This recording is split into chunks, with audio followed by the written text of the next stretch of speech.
Bom dia, meus irmãos, boa madrugada, melhor dizendo, são 3h25 da manhã, dia 20 de outubro de 2015. A graça e a paz do Senhor Jesus.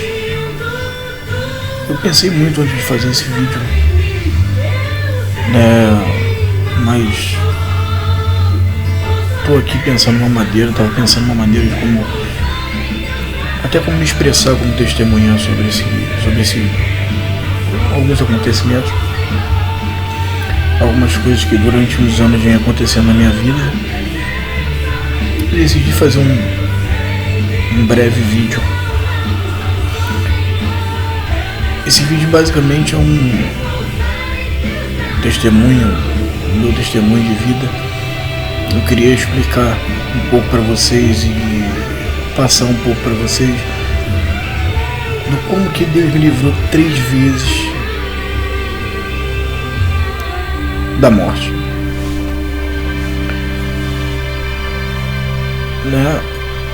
Antes de eu começar com esse testemunho, eu queria falar que não há nenhuma situação que seja difícil para Deus. A gente pode estar passando por um momento delicado, mas Ele é capaz de livrar de tudo e de qualquer mal. Isso aí, com toda a certeza do mundo. Deus é soberano. E mesmo que Ele não tire na hora do meio da tempestade, Ele vai te dar forças e firmar teus passos para que você não seja levado pelo vento. Tenha fé. Busque a Deus em todas as situações, porque Ele é fiel e poderoso para te resgatar. Mas não é só isso. Em algumas passagens bíblicas, nós vemos que é muito simples você ser livre, você se libertar, você ser salvo, ou ter o famoso livramento. Em Êxodo 23, versículo 23, diz a palavra de Deus: porque se o fizerem e eles chamarem a mim, eles clamarem a mim, eu certamente atenderei ao seu clamor. Lá em 2 Crônicas, capítulo 7, versículo 14, diz: se o meu povo, que se chama pelo nome, se humilhar e orar, buscar a minha face e se afastar dos seus maus caminhos, dos céus eu ouvirei, perdoarei o seu pecado e curarei a sua terra. Então tá claro que não precisa muita coisa, é só colocar o nome de Deus em primeiro lugar e o livramento é dado. Isso aí é fato. Mas quando que a gente percebe isso? Quando que a gente entende que Deus na verdade tem que estar em primeiro lugar? Porque até então nós damos em primeiro lugar tudo ao homem, em primeiro lugar, ao dinheiro, à farra, à curtição, a um bom salário, que também é atribuído ao dinheiro, a um bom carro, uma boa casa. Tudo isso aí a gente acaba pondo em primeiro lugar. E a gente esquece que sem Deus essas coisas não são supérfluas, Isso aí é emprestado para nossa sobrevivência. Então a gente acaba não analisando isso, e só quando acontece. Acho que é por isso que veio a expressão, também não sei, se não vai pela dor, vai pelo amor. Se não vai pelo amor, vai pela dor. Eu acho que é basicamente assim. Não tenho certeza como surgiu esse ditado aí, mas eu ouvi o pastor falar: não existe quem vá pela dor. Se você entendeu que você tem que ir para Deus, é porque você entendeu que Ele é amor. E na hora você estava precisando de amor. Quem é que não precisa de amor? Enfim, para entender isso foi muito difícil. Até então, para ser mais exato, eu não nasci num berço evangélico, eu não nasci num berço cristão. Eu simplesmente nasci e minha família era toda do candomblé, da umbanda. Acho que todo mundo conhece, não tem nada contra, cada um com sua religião. Mas não nasci no meio de um berço evangélico, muito menos no meio católico, porque fui batizado em igreja brasileira. Igreja brasileira é conhecida como Igreja de São Jorge, então o catolicismo era muito pouco na minha vida. Para os que conhecem, eu fui consagrado dentro do barracão, dentro do espiritismo, que uns denominam o espiritismo kardecista, com o espiritismo, enfim, dentro da umbanda e do candomblé como Ogã, que batia tabaco e tal, tinha que fazer, mas eu era garoto ainda, então ainda era muito menino. E como eu estava debaixo das asas do meu pai e da minha mãe, eu não podia dizer não, porque eu não sabia, que para mim era tudo uma diversão, bater tabaco, fazer essas coisas, tudo para mim era uma diversão. Até que eu falei 3, né? Eu falei 3, mas 3 conscientes. Mas até que veio meu primeiro problema, que foi quando eu comi um cajá-manga e fiquei acamado, fiquei de cama, fiquei muito mal na cama. Fizeram obrigações pra mim na macumba, o caramba 4, porque dizia que o cajá era um fruto que não era compatível com o meu orixá, com o meu santo. Enfim, não sei, não entendia, não era entendido disso, mas como eu era criança, fazia o que lá a mãe de santo ela fazia, enfim. E hoje eu entendo, hoje eu entendo que se não fosse a misericórdia de Deus, eu não estaria aqui. E eu acho que ele tinha algo muito bom pra mim. Eu, até os 15 anos de idade, vivi uma vida, até os 7, 8 anos de idade, que eu me lembre mais ou menos, eu vivi uma vida boa, legalzinha. Minha avó e meu avô me davam as coisas, meu pai e minha mãe sempre tiveram problemas entre eles. Meu pai, falecido pai, não queria nada com trabalho. Quando ele começou a trabalhar, daqui a pouco começou a se envolver com parada errada e acabou se envolvendo com muitas coisas ruins, que não eram, vale a pena citar. Enfim, eu vendo aquilo tudo, vendo as agressões que ele fazia com a minha mãe, vendo as agressões, vendo como ele procedia, tomei a iniciativa de falar pra mim mesmo que eu não queria ser igual a ele, porque hoje eu entendo o que é deixar um legado e o que é deixar rastro. E ele deixava rastro, ele não deixou um legado,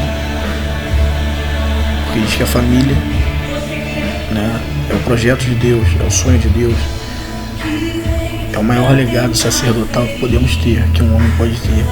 Então eu não era compatível com o pensamento dele, apesar das agressões e tal. Era meu pai, eu tinha que respeitar até um certo ponto.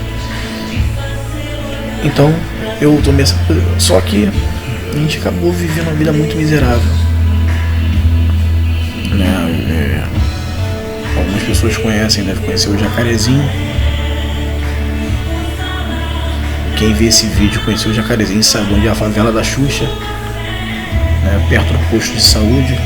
Então eu morava ali dentro do Jacarezinho, na favela da Xuxa. Meu quintal tinha um chiqueiro mesmo, não é conjecturando não, chiqueiro de porcos. A gente tinha que passar por dentro dele para ir para casa. Eu morava do lado de um valão.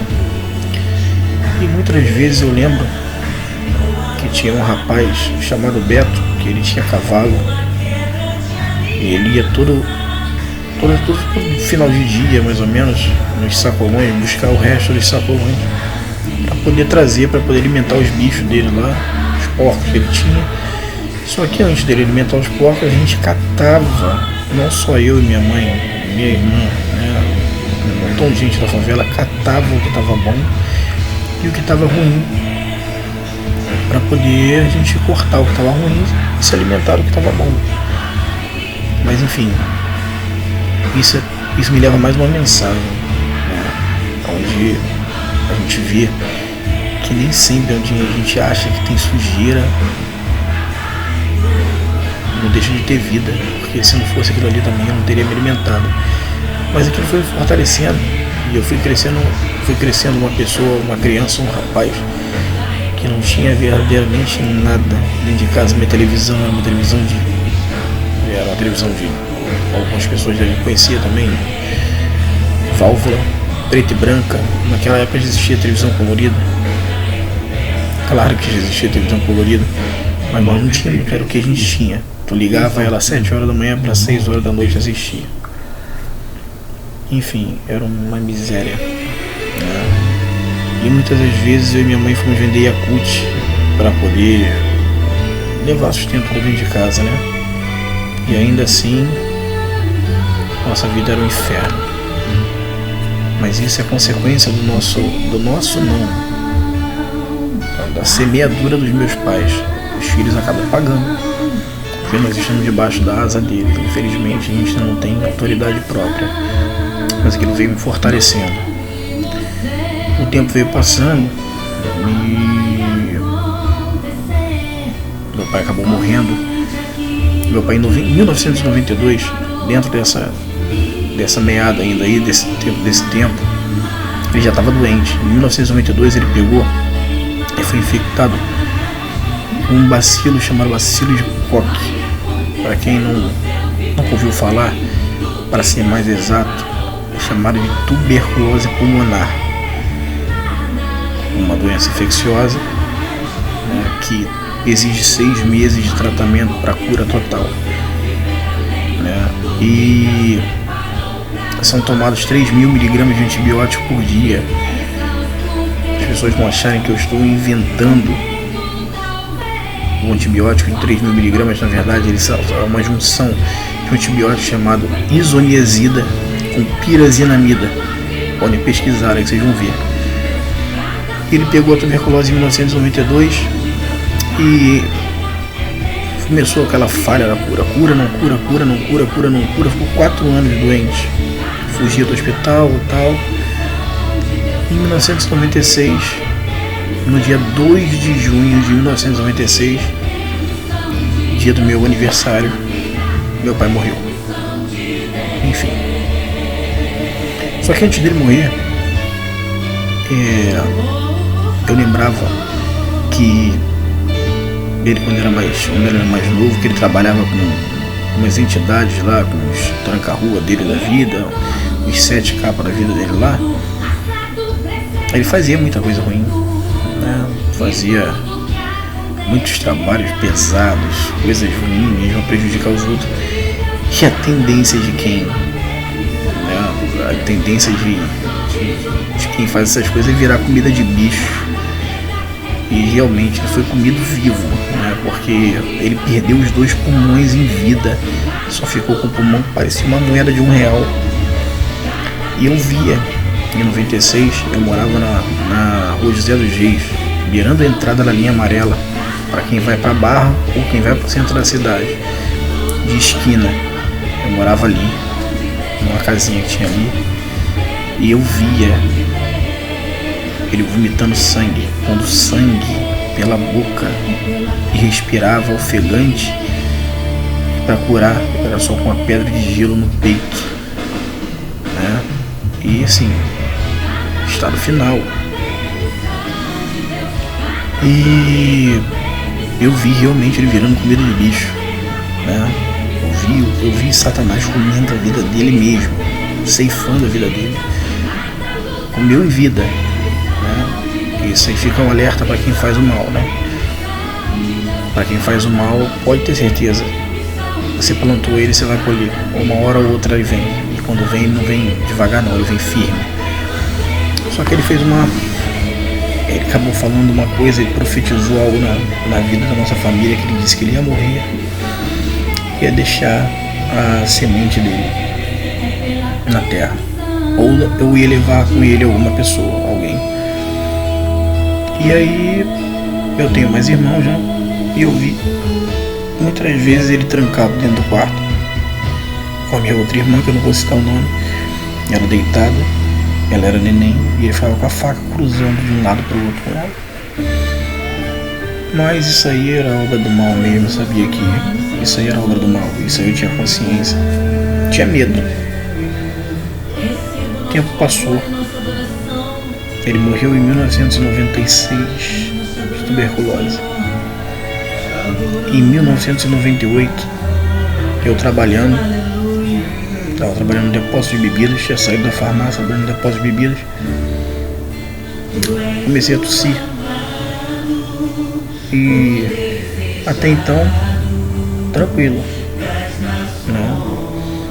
Quando eu vi que eu estava tossindo demais, já estava muito desanimado, fui ao médico, meu falecido avô. Fui no hospital do Andaraí. Chegou no hospital do Andaraí, o médico tirou um raio-x e disse pra mim que não tinha nada.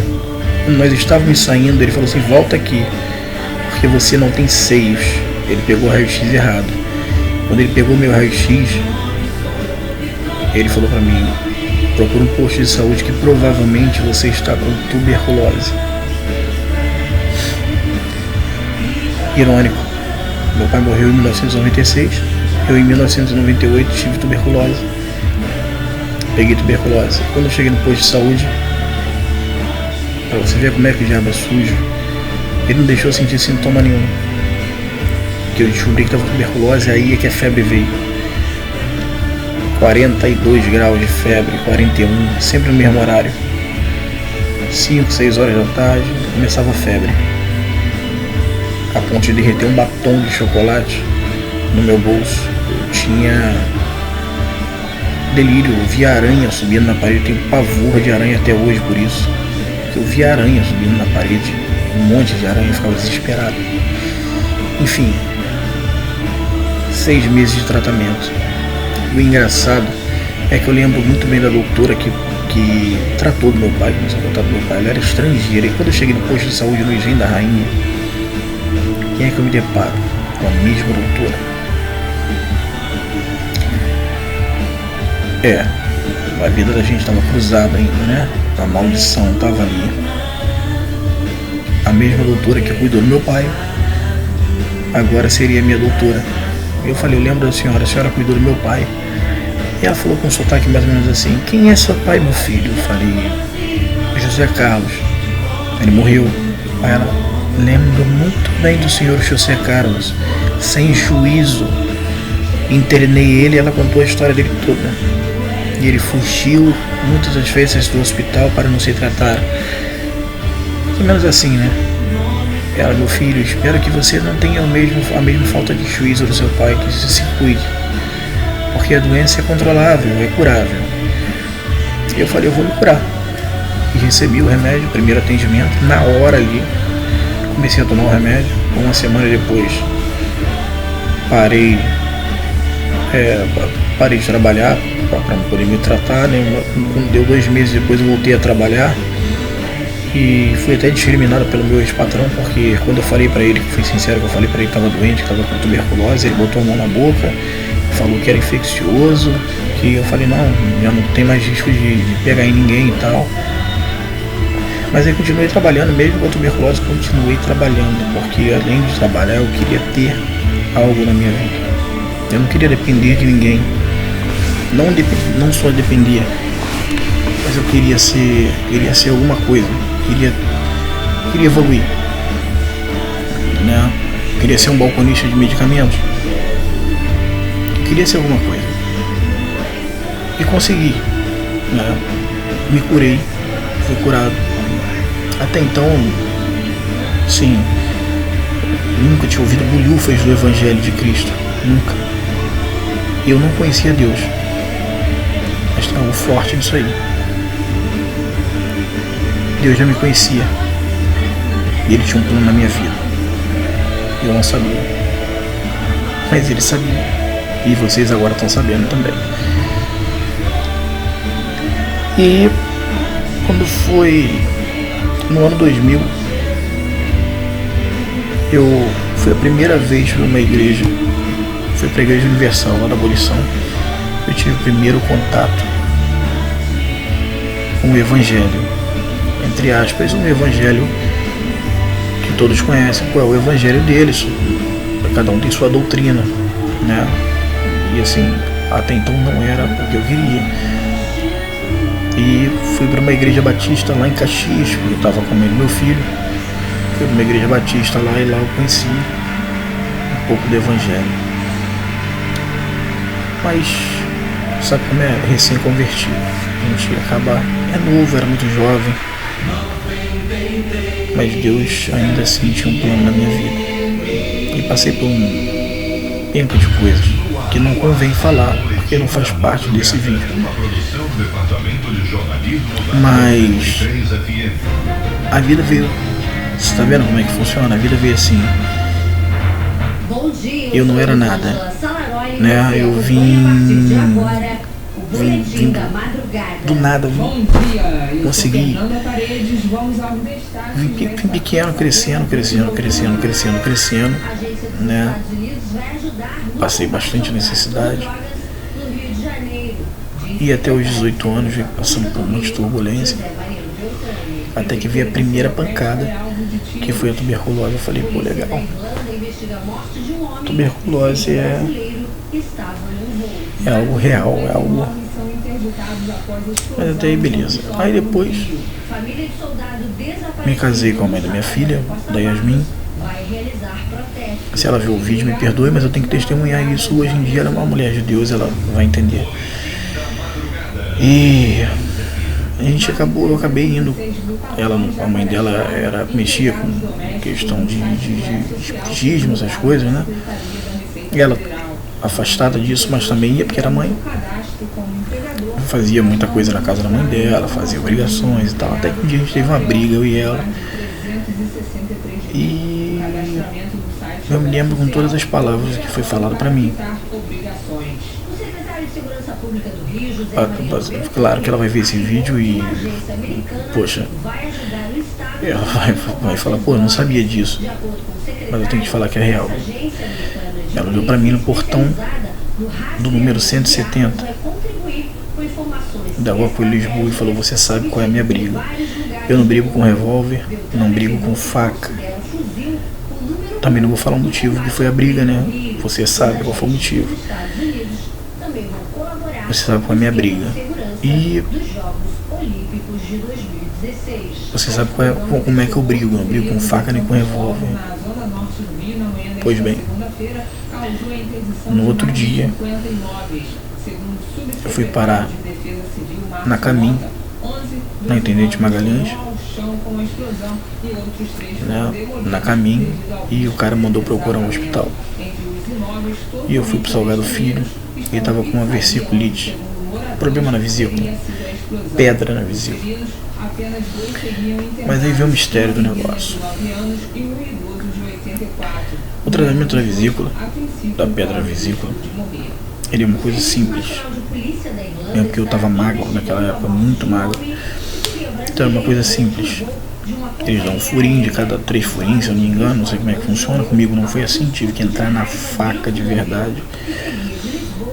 Porque eu estava com a vesícula supurada. Ou suporada, não sei como é que se dá o nome certo, mas, ou seja, estava podre a vesícula. Eu comi fígado, a vesícula não liberava bilis o suficiente e eu acabei indo parar no hospital. E estava tão ruim o negócio que o médico achava que era uma cirrose que eu tinha. Bebia muito assim nessa época. Cirrose. Mas cirrose não quer dizer que você beba cachaça, quer dizer que você tem um problema hepático, né? Ou seja, você tem um problema hepático, ou melhor dizendo, podre, seu fígado está podre. Apesar dele poder se regenerar, mas está podre. Câncer, não deixa de ser um câncer. E quando na verdade não era, eu tinha um cálculo muito grande na vesícula, né, que foi muito ruim para tirar. Mas o tratamento da vesícula é assim: você entra hoje Aí você entra hoje, você já entra em dieta zero. Amanhã você opera, depois da manhã você sai. São 3 dias. Entendeu? 3 dias. Dieta zero, faz todos os trâmites lá para poder operar, né? Faz a endoscopia, aquelas coisas todas, tá, beleza. No meu caso, eu tive que fazer um exame chamado CPRE, que eu não sei o que representa isso até hoje. CPRE.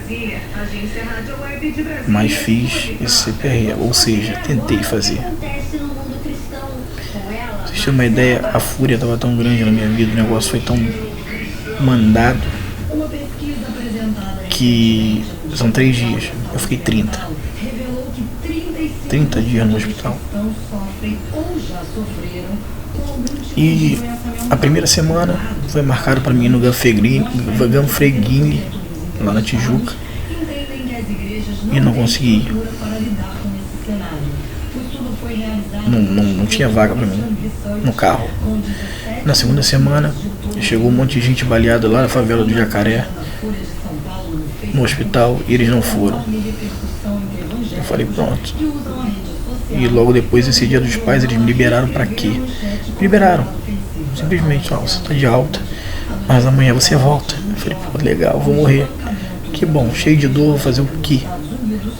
Vou fazer o quê? Mas me liberaram. Eu fui pra rua, o pessoal me via e falava, cara, tu tá amarelo demais. Amarelo.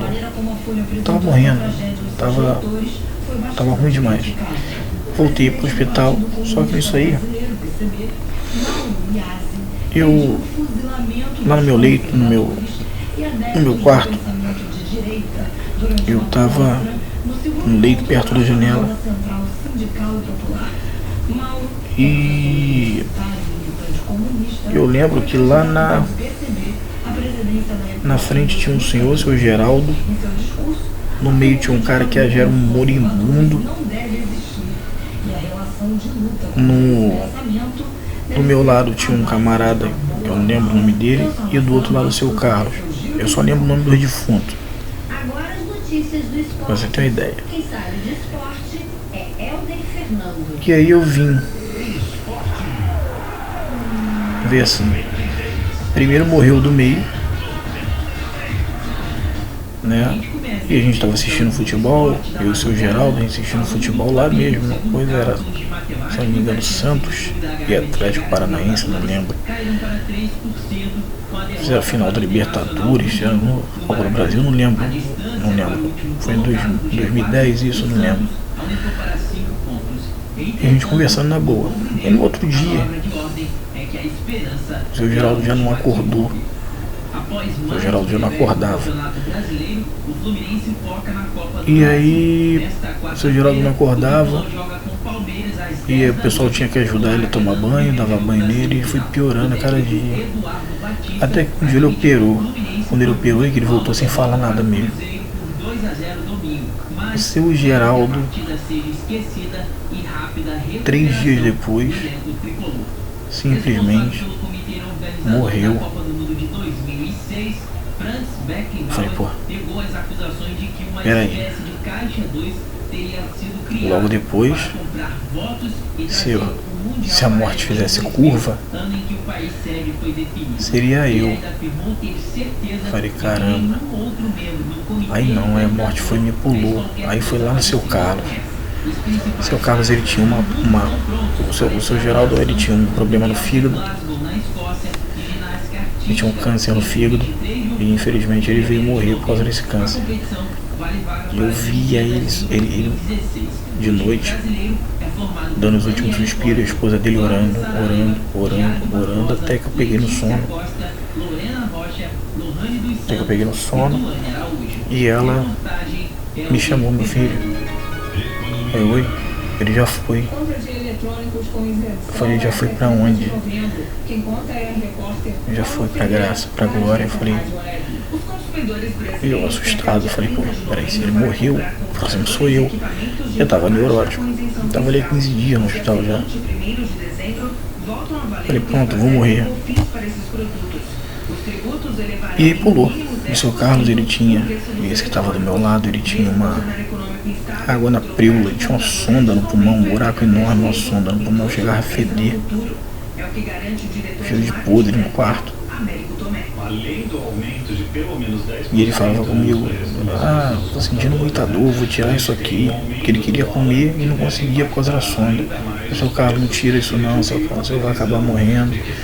Aí não tem problema não tem ninguém mesmo. Já não tem ninguém mesmo, isso aí já é uma situação para um próximo vídeo.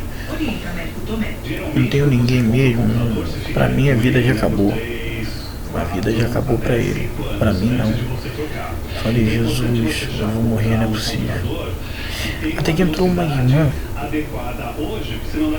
Eu lembro que ela entrou e falou assim, bateu na porta de dia, isso sentado na cama, virado de costas, ela bateu na porta. Ela falou pra mim assim, você precisa de uma oração? Eu olhei pra ela assim, não preciso não, ela precisa sim. Aceita a oração, eu aceitei a oração. Ela orou, olhou pra mim, me abençoou e foi embora. Eu falei, caramba, legal, mas eu não acreditava mais em nada, estava descrente de tudo. Minha mãe, só pra vocês terem uma ideia, eu estava naquele andar e embaixo no outro andar estava meu avô internado com um AVC que ele teve, virou uma abóbora, não falava, não comia, e eu num andar e meu avô no outro. Minha mãe com minha avó lá no outro andar e eu sozinho lá em cima. Minha mãe ia subia, né? Aí ficava revezando. Então você vê que situação que chegou o negócio. Eu no andar, bota isso, grava isso na tua cabeça. E meu avô no outro, abaixo de mim. Falei, Jesus, o negócio aí é complicado. Até que um dia,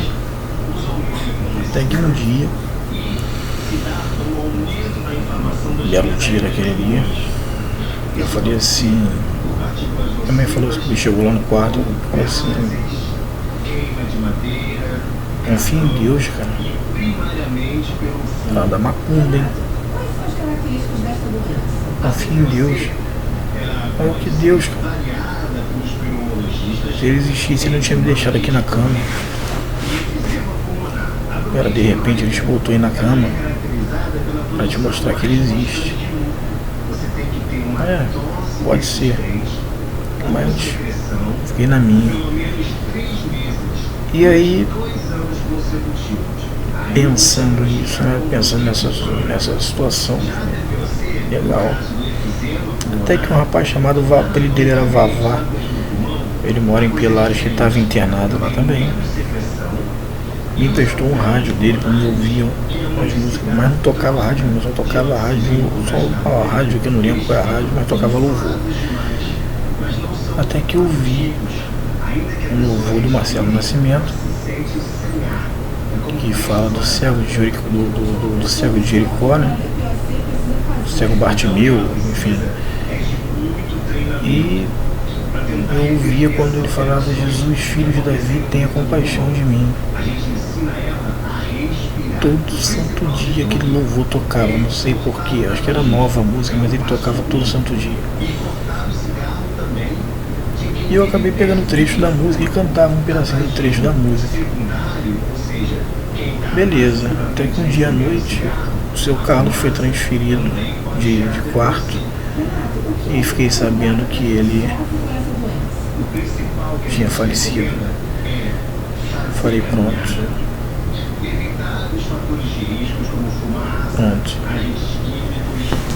3 mortes dentro do meu quarto. Meu quarto era o quarto da morte. Deus me perdoe. Aí até que eu lembrei que existia o Salmo 91.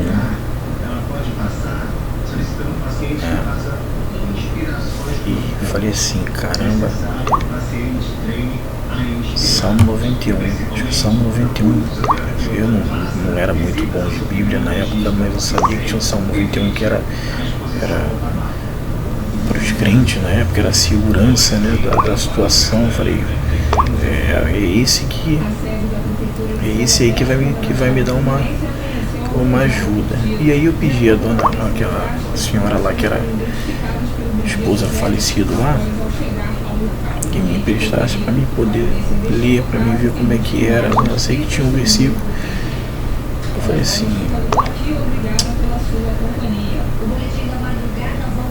aí uma coisa impressionante, como é que dizia: aquele que habita nos esconderijos do Altíssimo, na sombra do Todo-Poderoso ou do Onipotente, descansará. Direi do Senhor, Ele é o meu Deus, meu refúgio, minha fortaleza, o meu Deus em quem confio, porque Ele te livrará do laço do passarinheiro e da peste perniciosa.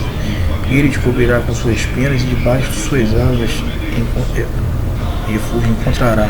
A sua verdade é escudo e broquel. Não temerás terrores noturnos, que era o que eu passava todos os dias, né? Na hora de dormir, a morte estava naquele quarto. Nem seta que voe de dia, nem peste que ande na escuridão, desgraça de peste que estava lá dentro, nem a mortandade que assole ao meio-dia. Mas na verdade a mortandade ali estava o tempo todo. Eu estava até descrente disso aí. Eu falei, vou morrer, não vai ter jeito não. Mas aí o que me deixou muito firme naquele dia que foi esse versículo: 1000 cairão ao teu lado e 10.000 à tua direita, e tu não serás atingido. Opa! Então quer dizer que se eu confiar em Deus e dormir na sombra do Onipotente, 1000 cairão ao meu lado, 10.000 à minha direita, e eu não serei atingido. Será que foi isso? Não sabia. Sei que eu guardei aquilo ali pra mim. Acho que todo mundo guarda uma hora esse versículo pra si, né? Mas eu fiquei assim. E também tem um outro salmo que vai se aplicar muito bem nisso, né? É o Salmo 23. Salmo 23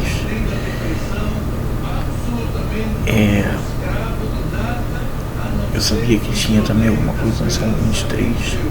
Eu falei, poxa, enfim, mas isso na verdade foi a esposa do seu Geraldo. Eu esqueci o nome dela. Acho que é Dona Fátima, não lembro. Tem muito tempo isso. Eu tinha até o telefone dela, mas depois a gente acaba perdendo. Eu quero só achar aqui. Eu falei assim.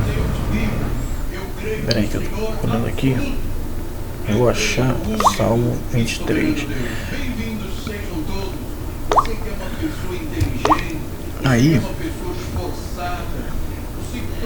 ainda que eu andasse pelo vale da sombra da morte, não temerei mal algum, porque tu estás comigo, a tua vara e teu cajado me consolam. Opa, 1000 cairão ao meu lado, 10.000 à minha direita, não serei atingido. Ainda que eu ande pelo vale da sombra da morte, não temerei mal algum, porque tu estás comigo, a tua vara e teu cajado me consolam. Falei, legal, estou protegido. E aquilo começou a esquentar. Até que um certo dia eu tive. Eles me liberaram, né? No dia dos pais, quando eu. E eu recebi a visita da minha irmã uma única vez. E ela falou assim: eu tenho que ir pra. Só vim trazer para você um bilhete, uma carta. Quero que você leia. E ela me deu essa carta, e nessa carta vinha escrito assim: ei, você, estou aqui. Será que há tempo para me ouvir? Preciso tanto lhe dizer, olha para mim. Há tempos não lhe ouço mais, parece que esqueceu de mim. Não tenho espaço em sua vida. Não faz assim. Sei de todos os problemas que está passando, mas preciso lá do fundo ouvir você falando, contando o que sente, o que lhe sufoca. Se abra comigo e eu lhe dou a resposta. Falei, pô, legal, né? Parece uma carta de Deus. Era um louvor. Eu não sabia que era um louvor. Depois de ouvir esse louvor da Rose Nascimento. Basta buscar, basta pedir, que as pessoas devem conhecer também. E marcou a minha vida depois que eu saí do hospital. Mas ainda tem um pedaço bem grande quanto a isso aí. Fui pra casa, fui Dia dos Pais. Eu queria ver meus filhos, eu estava em estado. A minha filha não podia ver. E o meu filho, eu não queria que visse do jeito que eu estava. E foi aí que eu falei assim, o segredo está em Deus. Eu tenho certeza que Ele vai me livrar. E quando eu clamei, eu falei, Jesus, filho de Davi, tenha compaixão de mim, foi aí que Ele me ouviu. E verdadeiramente me tirou daquele hospital depois de 30 dias. Fui operado, fiz CPRE, tirei a pedra, tirei a vesícula. Eu tinha uma pancreatite também. Tive que tomar muito antibiótico. E logo depois eu fui liberado do hospital. Voltei a trabalhar de novo, ter minha vida normalmente. Até que conheci o mundo do pagode. Fui cantar, me descobriram aí, fui cantar. Apesar de eu já saber que eu tinha um dom, né? Fui cantar. Aí, beleza, só que aí desde quando eu toquei no microfone a primeira vez, eu falei, não é aqui que eu tenho que estar. Eu tenho que usar esse dom para louvar a Deus. E tive isso na minha mente até agora. Ou daqui a alguns segundos para frente, vou estar com isso na mente também, né? E até que um certo dia eu indo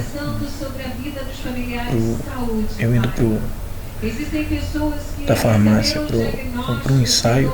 Sabe aquele dia que não tem nada para fazer na loja? E você é dono? Isso é para um outro vídeo, isso é um outro testemunho sobre como eu saí do buraco até ser dono. E eu simplesmente peguei a moto e fui. Quando chegou na estação do Irajá, avancei 3 sinais. E lá na frente tinha um carro que não sabia para onde ia. Freou na minha frente, eu bati a 80 km com a moto. Voei longe e fiquei um tempo desacordado no chão. E mais uma vez,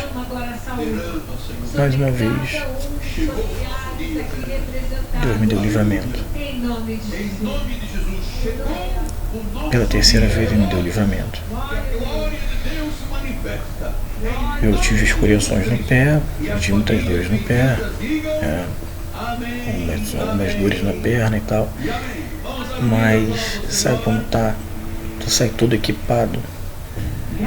E eu tenho consciência de que se não fosse pela misericórdia de Deus, ou se Ele não tivesse um plano muito grande na minha vida, eu não estaria fazendo esse vídeo aqui agora não. Com toda a certeza do mundo, essa hora eu não estaria aqui para contar a história. Então quando a gente às vezes reclama, né, de que as coisas não estão acontecendo, reclama que a vida é injusta, reclama que a gente não tem dinheiro para isso, dinheiro para aquilo, quando o verdadeiro dom está na vida. Se eu tivesse morrido, não ia precisar de computador para gravar vídeo, não ia precisar de telefone, porque eu estou olhando no telefone para fazer o vídeo ficar mais rápido, para falar alguns trechos bíblicos que se encaixam dentro desse vídeo. E eu não teria consciência de que quando a Bíblia diz assim, minuto. 28 a 31. Chegando nos escribas, resolvida a discussão entre A Bíblia diz assim: lhes houvera respondido bem, perguntou. Em Mateus 6,33. quando ele diz assim: buscai em primeiro lugar, ou primeiro, ao reino de Deus e a sua justiça, e todas as coisas vos serão acrescentadas. As pessoas não entendem. Tem gente que está pegando um evangelho que não existe, ou que está brincando com o evangelho.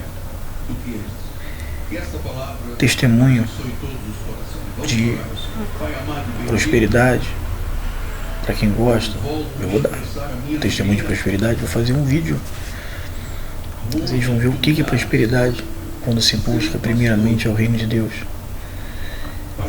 Mas o testemunho maior, eu acho que é esse, de vida.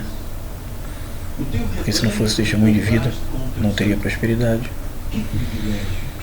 E preciso que as pessoas vejam o como Deus é grande na nossa vida, não só na minha, na sua, em todas as vidas. Só que as pessoas não olham, só dão valor quando estão na cama, quando está com a barriguinha doendo de fome, quando perde o emprego, quando perde um filho. Sabe pai, sabe mãe que está assistindo o vídeo, ou irmãos, ou aqueles que vão ser pai, vão ser mãe. É difícil falar não pro filho, não é fácil não. Mas não deixe seu filho aprender com a vida não, porque a vida é dura. Se você deixar seu filho aprender com a vida, se você optar por esse quadradinho, deixar o filho aprender com a vida, você vai sofrer mais do que ele. Só que hoje é muito diferente, porque nem todos conhecem uma palavra chamada de discernimento. Nem todos têm a capacidade de focar, de falar assim: eu quero isso pra mim, ou eu não quero isso pra mim. As crianças de hoje, a era do WhatsApp, do Facebook, infelizmente, elas, qual é a direção que eu quero ir? Elas vão lá no Google, escolhem a direção, elas não usam isso aqui. E graças a Deus, na minha época, eu tinha que usar isso aqui, ainda tenho que usar, né? E aprenda uma coisa, tenta aprender uma coisa: seus filhos, você vai criar, você sabe como criar, mas tem regras, existem outras regras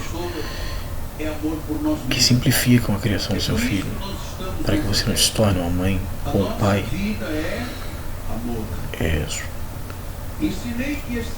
autodestrutivo, que vocês vão, é o que vocês vão acabar sua formação. Vocês se destroem seus próprios filhos. Super protetores não existe. A partir de quando faz isso, você começa a enxergar algo que não está, que algo não é certo, vocês conseguem enxergar veracidade naquilo. Criança mente, criança inventa, e tudo que você não quer na vida é falar não para eles, né? Porque você já viveu uma vida muito dura e tal. Pois é, você viveu uma vida dura porque você tinha que viver, porque você tinha que chegar aí hoje. Se você chegou, é porque Deus permitiu.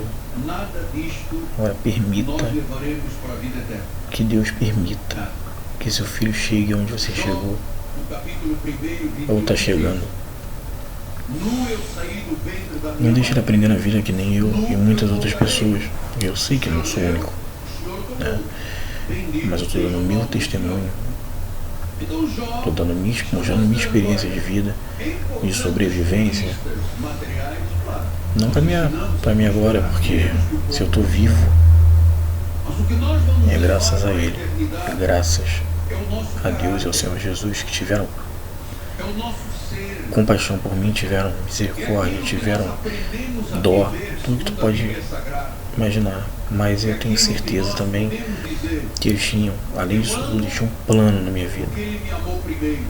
E é por isso que eles não queriam que a minha vida fosse ceifada. Eu tenho 34 anos.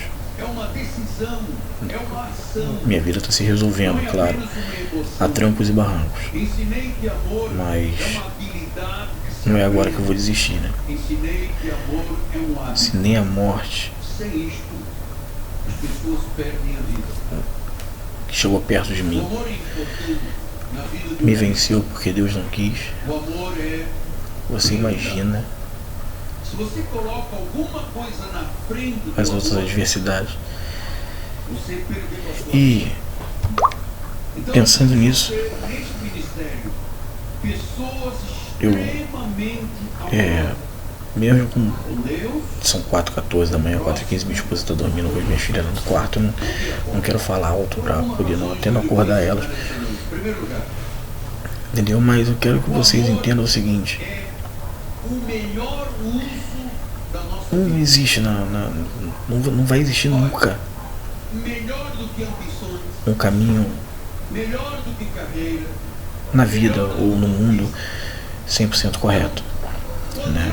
Muitas das vezes você vai pelo caminho mais fácil, É o melhor uso que a minha e o caminho mais fácil te leva para o inferno, o caminho mais fácil te leva para o buraco, entendeu? O caminho mais difícil ele te leva para o deserto. Deserto é lugar de derrota, não é lugar de morrer. Só morre no deserto quem quer. Porque no deserto é lugar de estratégia. Se você tiver estratégia na sua vida, você vai chegar em qualquer lugar. Vai sair do deserto, vai sair do poço, vai sair da lama, mas precisa estrategiar. Antes de você andar errante pelo deserto, como Agar, e você beber toda a sua água e consumir todo o seu pão, senta, refresca a cabeça. É difícil no sol quente, mas refresca a cabeça e pensa. Estratégia para você poder andar em linha reta. Porque pecar é errar o alvo. Entendeu? Pecar é errar o alvo. O alvo é Jesus. Analisa. Caminho fácil, 100 metros. Caminho difícil, 200 metros. Você foi pelo caminho fácil, andou os 100 metros, percebeu que tem que voltar, mas 100 metros são 200. Para ir pelo caminho certo, quando você achou o caminho certo, que é mais longo, são mais 200 metros. Ou seja, para você acertar o seu alvo, você andou 400 metros, quando na verdade você precisava ter andado só 200. E ainda ia sobrar água para você. Então às vezes o caminho mais difícil vai te levar para o deserto, e lá você tem que estrategiar. Não vai ser fácil não, é guerra. Mas a guerra foi feita para ser vencida. Só vencedor, só quem tem força, quem tem coragem, consegue encarar a guerra. Aquele que sobrevive à guerra pode ter certeza disso. Vai ser um dia tão abençoado quanto eu sou. E eu dou graças, dou glórias a Deus por isso. Eu espero que aqueles que veem esse vídeo, pessoas vão curtir, outras não vão. Só que eu não estou preocupado em curtir não. Se chegou até você, é porque tinha que chegar. Porque antes de eu fazer esse vídeo, eu pedi direção a Deus. Se chegou até você, eu não me arrumei, não botei roupão, não fiz a barba, não penteei o cabelo, nada disso. Sem sono, estava ouvindo aqui a Rádio 93, o João Ribe Palharim, sentado aqui sem fazer nada, sem sono, e Deus tocou no meu coração que eu devia fazer esse vídeo e espalhar. Porque mais importante que espalhar palhaçada no Facebook é espalhar a obra de Deus e as glórias que Ele faz na nossa vida. Bota a coisa na tua cabeça, meu irmão. A glória é dele, a honra é dele, que Ele cresça e nós nos diminuímos na presença dele. Põe Ele na frente de tudo. Deixa Ele ser seu escudo, seu broquel. Deixa o cajado dele te consolar. Enfim, não importa o versículo que você vai usar. Abra o livro. Faça como Neemias. Abra o livro. Espalhe os mandamentos de Deus. Alimente alguém. Faça uma obra. Eu ouvi alguém falar, eu não lembro se foi na igreja, que a conversa, quando é boa, ela começa com a novela e termina em Jesus. A conversa, quando é boa, ela começa com a fofoca e termina em Jesus. Isso foi interessante, porque realmente tem sido assim comigo. Eu estava meio afastado, comecei a tomar uma cerveja outro dia e me deu vontade de falar de Jesus para aquela pessoa, e falei. E ela hoje testemunhou isso para mim. E tenho feito isso bastante em qualquer lugar. Em qualquer lugar. Em qualquer lugar tem pessoas com fome. Em qualquer lugar tem pessoas com sede que precisam ouvir falar de Jesus. E você tem que fazer a diferença. Esse testemunho, ou essa prova de vida, cada um vai falar de um jeito. Foi feito para você refletir um pouco. Eu passei pela morte 3 vezes, mas ele passou na minha frente. Ele veio limpando tudo. Deixa Jesus tocar no seu coração, te fazer uma pessoa melhor. Porque eu tenho certeza absoluta, se você beber essa água, nunca mais mesmo, você vai ter sede. Eu espero que vocês tenham entendido essa mensagem. Foi breve, foi baixinha, foi humilde, mas Jesus é humilde. Eu quero que essa mensagem chegue no coração de quem precisa e de quem realmente vai espalhar a mensagem ou vai fazer bom uso dela. Ouve um pouquinho dela com atenção, né? Dá um pouquinho de crédito para Jesus, para ele falar um pouco com você através dessa mensagem. Gente, tá tarde, eu vou me despedir. Mais uma vez, com a graça e a paz do Senhor Jesus para vocês, e com uma pequena oração, algo muito simples, muito sincero, mas que tem que tocar no seu coração.